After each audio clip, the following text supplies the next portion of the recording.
Eto na, NBA is back! Denver Nuggets versus Minnesota Timberwolves sa kupunan ni The Joker Nikola Jokic versus Anthony Edwards. May agimat! Eto na, The Joker bumitaw ng blind pass. Pasok ang kanyang salaksak. Ang galing sa blind pass ni The Joker. Eto na, Timberwolves. Dumidiskarte sila, bumitaw ng long distance relationship. Pasok ang kanyang binitawan na long distance relationship.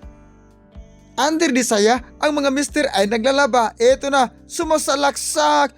Good for two ang kanyang salaksak. Dumadako na tayo sa fourth and final quarter. Ang score 80-96 lamang pa rin ang Minnesota Timberwolves. Tambak sarado ang Denver Nuggets mula ulo hanggang paa. Mga idol, at sa wakas panalo pa rin ang Minnesota Timberwolves.